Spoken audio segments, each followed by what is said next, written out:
Before we begin, this video isn't a review, it's more of a spoiler-free personal reflection. I'll be using footage from the first dungeon, and my commentary won't go too in depth. There might be slight spoilers for one party member, but I'll only be showing their awakening and talking about the loose themes of their character arc.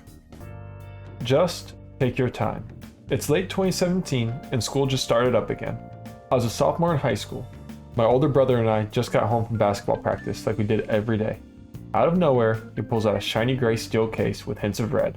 Persona 5. No build-up or warning, just there it was. Now, until this point, I'd really only played first-person shooters and sports games.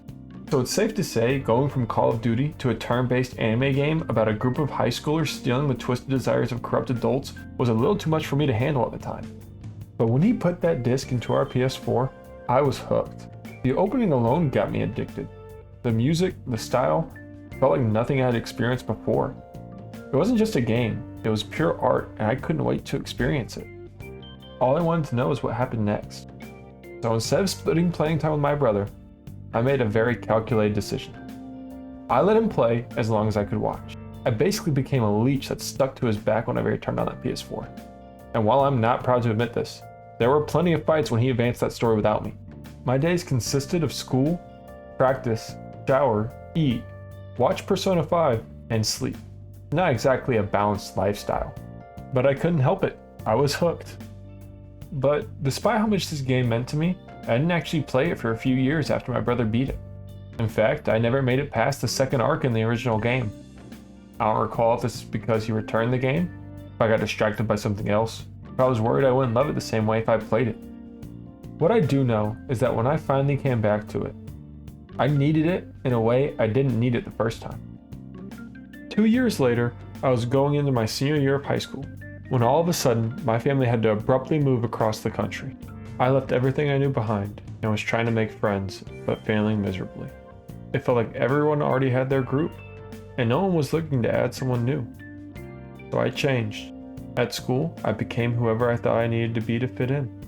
But no matter what I did, I felt like I was getting it wrong. At home, thankfully, I was able to be myself, but every day I felt exhausted. The gap between those versions was akin to the difference between a person and their shadow. And if you know your persona, you know this is not a comparison I make lightly. Looking back, I was living in constant tension between who I was and who I thought I had to be. Then, 2020 hit.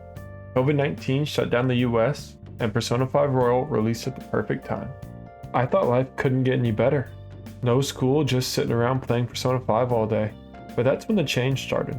I saw myself in Joker. We both moved to a new place and were outcast, shaped by the circumstances we didn't choose. But it wasn't just that. At my new school, rumors started almost immediately. Things that weren't true but stuck anyways.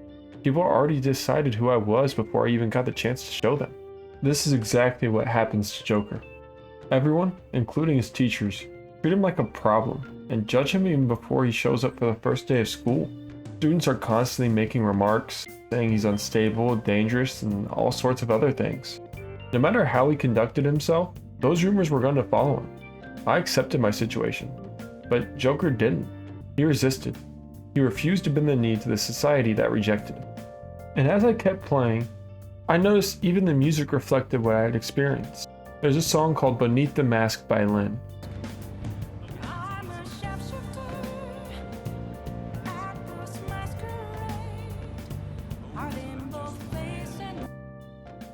This song isn't just about hiding. It's also about getting so used to wearing a mask, you start to feel like you need it. When you finally take off that mask, you're not sure who's underneath. That was me. I've been a shapeshifter for so long, it was getting harder to tell which version of me was actually real. And the game kept holding up that mirror as I continued to play. That's where Makoto comes in. Makoto tied her entire self-worth to being useful to others and their expectations of her. When we first meet her, she isn't living for herself, she's living as the perfect student. She's defined entirely by the expectations placed on her by the school and her sister. Without that success, she feels like she loses her identity. And looking back, that was me. I thought if I acted the right way, I'd eventually fit in. But living like that doesn't create identity, it creates expectations. When she becomes a Phantom Thief, that doesn't mean she becomes someone new, it means she started living for herself. What I didn't realize until much later was that the game had been modeling this choice the entire time. And it starts with something you see all over the game. Take your time. The entire game was built around this concept. Every day, Joker has to decide if he's going to hang out with friends, increase his social stats, work a job, or train, but he can't do everything. Joker only has a limited amount of days. He has to decide what matters and what to miss out on. I was doing the opposite. I was rushing, trying to solve fitting in like it was a problem instead of experiencing it like life. I thought I was falling behind, but behind what exactly, I still don't know. But Persona 5 Royal taught me that you don't progress by rushing, you progress by choosing. It's okay to take your time figuring out your friends, your identity, and even your life. The Phantom Thieves don't fix all their problems in one night after all. Why was I so worried about doing it myself? After lockdown ended, I emerged as a different person. I stopped wearing the mask, I started to choose the kind of life I actually wanted to live. Instead of rushing to find people, I took my time and found people who accepted me for who I really was. There have been a handful of moments in my life that have shaped who I am. Watching my brother play Persona 5 was one of those moments. Not because it magically fixed my issues, but because it changed how I saw myself. It was almost as if the Phantom Thieves sent me a calling card in the form of the game. Thank you guys for watching this video. If this resonated with you, drop a comment. I'd love to know if Persona 5 similarly impacted you. Like and subscribe if you want to see more. Have a great day. Peace.